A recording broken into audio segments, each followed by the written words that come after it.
So I quit my job. It was a pretty well-paid senior product manager role. And I took out quite a hefty, about a £20,000 loan. And that was to get married.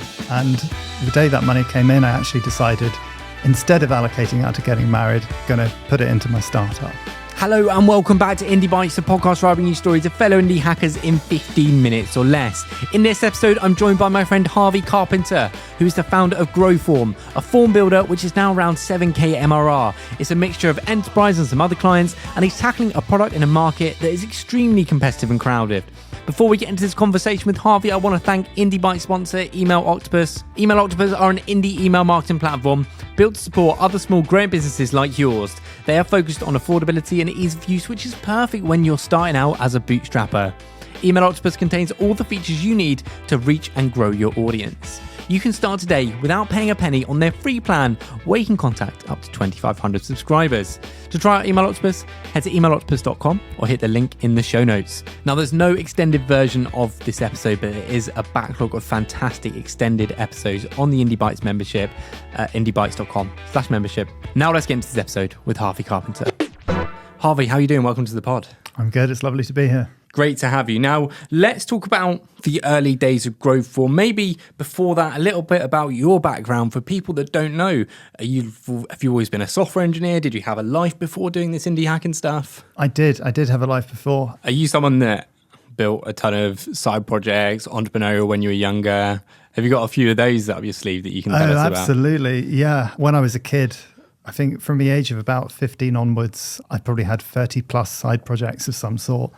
I had a price comparison site comparing prices of Nintendo's Wii Fit. So I owned buywefit.co.uk. That is superb, Harvey. I know that. I love it when I speak to people where I don't know about their backgrounds and I find out they have stuff like a price comparison websites for Wii Fit. Is that like a little board you had? Yeah, that's right. Yeah. And it had sound effects. So when a Wii Fit came in stock, people's alarms would go off. And I was about 17 years old or something, making thousands, taking my friends out for lobster and steak and all sorts of crass stuff I'd never do anymore. You were making thousands with this? Well, yeah, but I wasn't paying any rent and didn't have any overheads. So back then, that was a lot of money. Okay, so you got that. Tell me about some others you've had. So there's a company called iwantoneofthose.com. And I was in my top 5 affiliates. So I was spending all my money as a 17-year-old on Google Ads, sending it to a landing page. I think it was called allthegadgets.co.uk or Fresh Gadgets or something like that. And they invited me on their company ski holiday, basically. So it was an all expenses trip paid to Whistler. We went out to the mountains on in a limousine. All the drinks were paid. So yeah, I had a great time, met some great people, and ended up actually doing some marketing for them. And I actually joined that company, and that was the beginning of my marketing career.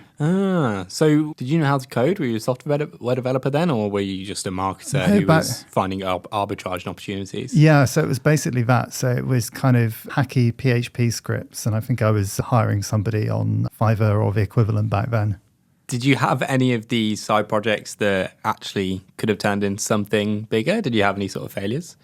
I don't think I had anything that could have turned into much bigger. I think back then, when I was 17 or 18 years old, my focus was on just making a little bit of money and learning and kind of not relying on just kind of working at the pub as most 17-year-olds did back then.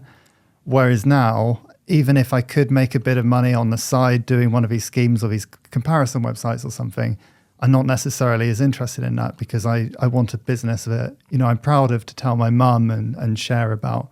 And you mean the Wii Fit board wasn't I don't really think comparing Wii Fits using, the brand name in the URL is probably a good long-term prospect. Yeah, get rich. But if you were entrepreneurial since you were younger, was that not frustrating for you having to work for someone else? And do you have any regrets of working for someone else for so long? Yes, in a way. I actually got a law degree and kind of started trying to go into law. And Sorry, what? Yeah. So I have a law degree. I did the legal practice course, so I'm sort of 70% a qualified solicitor. But yeah, that was completely not me. Whereas I think when I got into marketing and you're actually being able to see the impact of your work and the conversion rates and so on, and then later became a product manager, I was really doing what I love. So product management, you're working with people who are much smarter than you. You're actually building stuff and seeing stuff go into production. So that was kind of enough to scratch the entrepreneurial itch during a day job. Were you really thinking that throughout it? No, I wanted a startup. Of course I did as well. But it was fun. Yeah. And so let's go to the ideation of Growform, you actually starting it. At this point, had you taught yourself how to code properly, and how was that? I'd kind of hacked about with some kind of React scripts and stuff. So previously, I was in a marketing team. We were spending about $300,000, $4,000 a month on Google ads and Facebook ads, which is like throwing traffic at a landing page. One day we hired an agency and they did one thing to get more leads coming in. And they basically split out our long, boring form into multiple steps. And I thought to myself back then, this was like 5+ years ago, God, I wish I was a form builder that just let me do nice multi-step forms that feel like a dream to fill in. And I kind of put that idea at the back of my head. And then 3 years later, when I actually knew how to go about it, how to code, I built my first form. And that first form was actually my wife, Victoria, is also very entrepreneurial. She has a artificial floristry business. And I'm not going to lie, she had a terrible form. She will admit to that on her website. It's about 10 fields long, one of those really ugly forms. And I just said, you know what, I can do better than this. I can create you a really visually appealing form that looks and feels great to fill in. So I built her that. It probably took me about 6 weeks just to build one form. And lo and behold, it doubled her conversion rate. And at that point, I was like, I wonder if other people would find some value for that. So I spent some time building the builder that sits around the forms. Mm-hmm. And first of all, great first customer, your wife. She still hasn't paid me anything. It feels like at that point there were plenty of form builder options out there. So it feels like it was already a problem solved. Why did you feel that you could build something that was different? Yeah, absolutely. I think that's a really good point. And it's kind of a valuable learning lesson for indie hackers, because you've had guests who are making good MRR from basically doing the same thing over and over again. But when you look at what those form builders do, Typeform does one question at a time very well. It's brilliant for surveys. And I would never say, Growform is better for general use or surveys. Tally is a really nice, clean, Notion-like experience, nice white background, feels like a sheet of paper. Growform is great for lead generation. So if you're spending money sending traffic to a landing page and you want people to fill it in and feel engaged and you want it to look like your brand, then that's a tool I'd suggest you use. But there's all sorts of tools out there, and I think there's plenty more form builders to be made. If somebody knows a particular niche or a particular market, I'd say, go for it.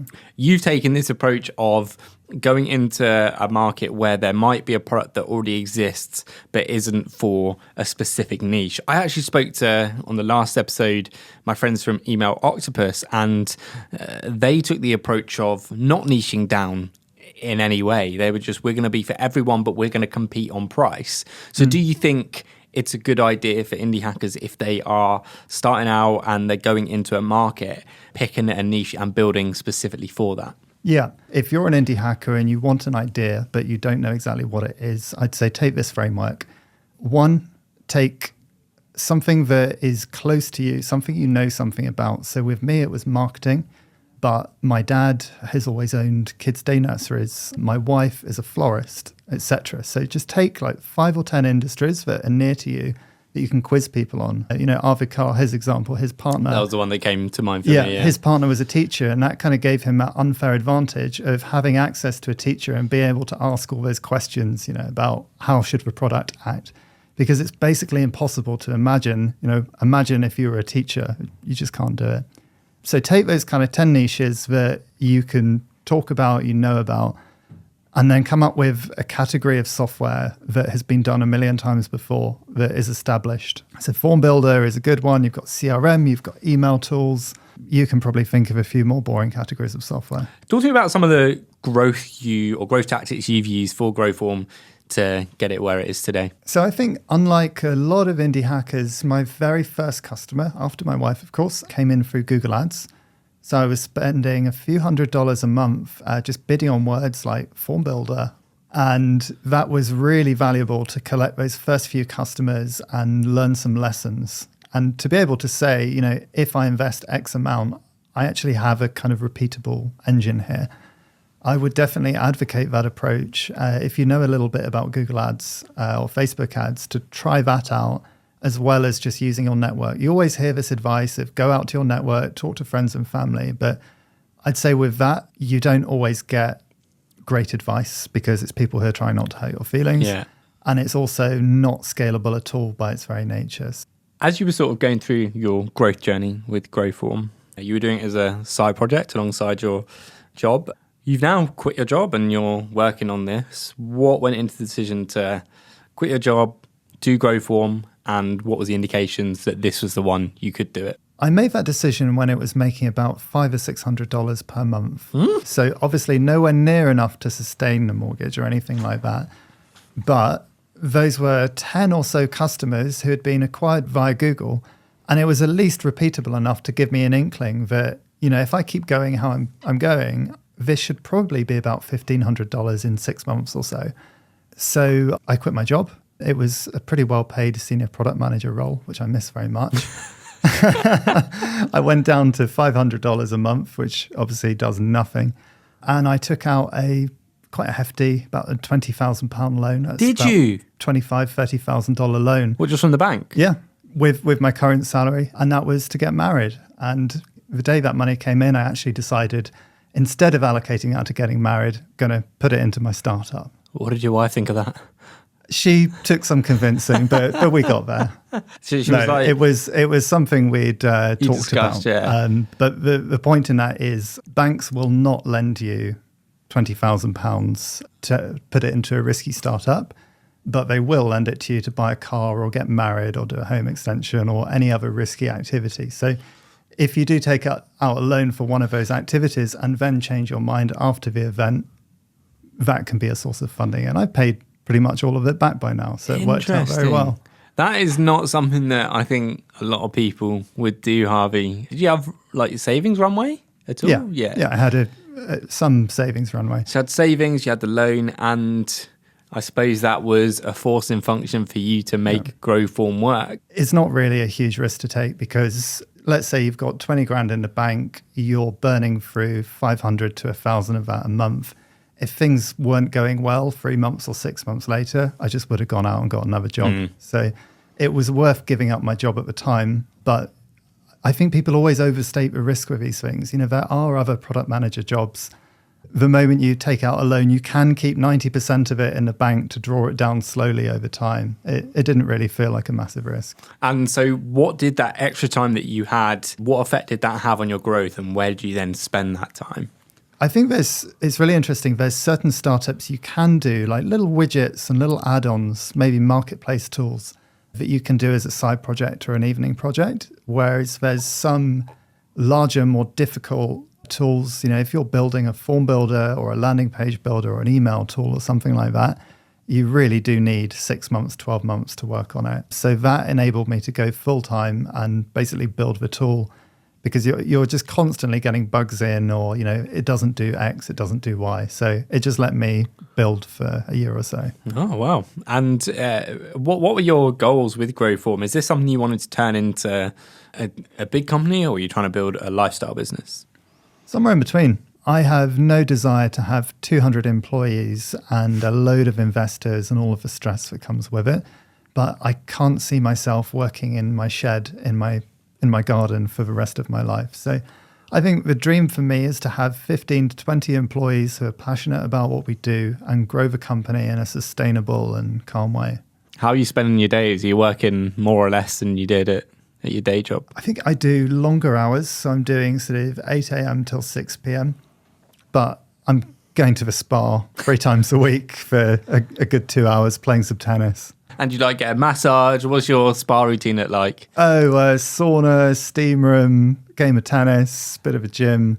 And in the summer, they've got a fantastic pool outside and you can order a beer, chill out for the afternoon. Sounds very pleasant. It's probably my number one tip for mental health. If you've got the runway, if you can do it, it is a few £100s a month, but it actually stops you burning out early and it will save you a fortune on holidays. Yeah, getting a spa membership. Are you any good at tennis? Getting better, beginner plus. Okay, yeah. No. I play tennis 3-4 times a week, and that is my... Pretty serious. Pretty serious, but it's my release from from the stress of being an entrepreneur, working long hours. I do cycling as well. I take my recreation seriously. I want to enjoy my time away from work, and doing stuff like tennis is just terrific fun. Harvey, I end every episode on 3 recommendations: a book, a podcast, and an indie hacker. Okay, so I've got The Entrepreneur's Guide to Keeping Your Shit Together by Sherry Walling. That is fantastic. The podcast has got to be Diary of a CEO, and the indie hacker Jack Bridger from Scaling Dev Tools. Oh, Jack, we both know Jack. What a nice chap. Harvey, thank you so much for coming on this episode of Indie Bites. Thank you for having me. Thank you for listening to this episode of Indie Bites with Harvey Carpenter of Growform. Hope you enjoyed those nuggets and frameworks. And of course, get yourself a spa day in soon. Now, if you enjoyed this show, please do leave a review, Apple Podcasts, Spotify, subscribe on YouTube. Please do all the things. But I appreciate you listening. That's all from me. See you next week.